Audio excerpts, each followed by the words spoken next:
আসসালামু আলাইকুম। News room থেকে প্রচারিত সংবাদে সবাইকে স্বাগত জানাই। আমি মোহাম্মদ জাহাঙ্গীর আলম সরকার। প্রধান নির্বাচন commissioner K M Nasir Uddin বলেছেন, অতীতে পাতানো নির্বাচন ও যোগসাজশের মাধ্যমে দেশের নির্বাচনী ব্যবস্থা ধ্বংস করা হয়েছে। সব অপবাদ ঘুচিয়ে আইনের শাসন প্রতিষ্ঠার মাধ্যমে একটি সুষ্ঠু ও গ্রহণযোগ্য নির্বাচন উপহার দেওয়ার প্রত্যাশা ব্যক্ত করেন তিনি। সকালে আগারগাঁওয়ের নির্বাচন ভবনে বিভাগীয় কমিশনার, পুলিশ কমিশনার, আঞ্চলিক নির্বাচন কর্মকর্তা, জেলা প্রশাসক ও পুলিশ সুপারদের সঙ্গে মতবিনিময় সভায় এসব কথা বলেন প্রধান নির্বাচন কমিশনার। প্রধান নির্বাচন commissioner K M Nasir Uddin আরও বলেন, আইনের শাসন কাকে বলে তা এবারের নির্বাচনেই দেখাতে চায় নির্বাচন কমিশন। খারাপ নির্বাচনের অভিযোগ দূর করতে মাঠ প্রশাসনকে কঠোর নির্দেশনা দিয়ে অপরাধ করলে কাউকেই ছাড় না দেওয়ার কথা বলেন তিনি। দেশের এই ক্রান্তিকালে দায়িত্ব পালনে ব্যর্থ হলে ভবিষ্যৎ প্রজন্মের কাছে জবাব দিতে হবে বলেও সতর্ক করেন প্রধান নির্বাচন কমিশনার। এ সময় নির্বাচন কমিশনার আবুল ফজল মোহাম্মদ সানাউল্লাহ জানান, অপরাধ দমনে পুলিশের ফ্রি অ্যাকশনে কোনো ধরনের হস্তক্ষেপ করবে না নির্বাচন কমিশন। অন্যদিকে আসন্ন জাতীয় সংসদ নির্বাচনে আসন সমঝোতার অংশ হিসেবে জমিয়তে উলামায়ে ইসলামকে 4টি আসন ছেড়ে দিয়েছে বিএনপি।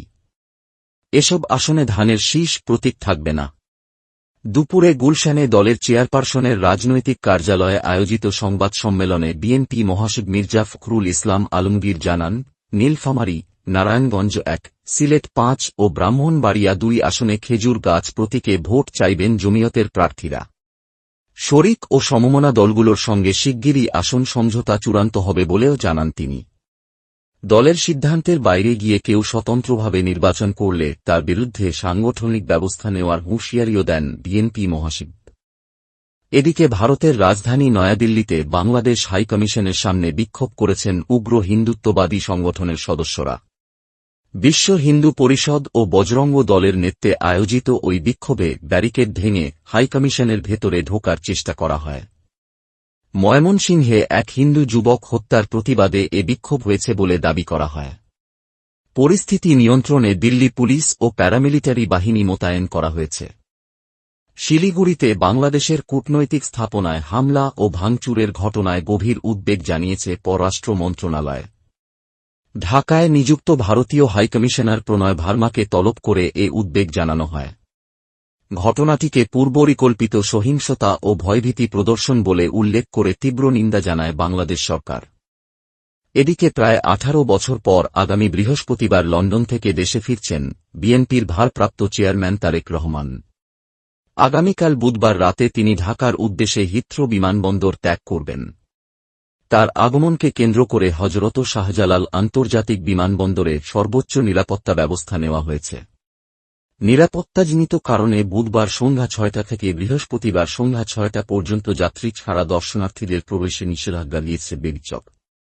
বিমানবন্দরে পৌঁছার পর তারেক রহমানকে ঘিরে আইনশৃঙ্খলা বাহিনী ও গোয়েন্দাদের কঠোর নিরাপত্তা বলয় থাকবে।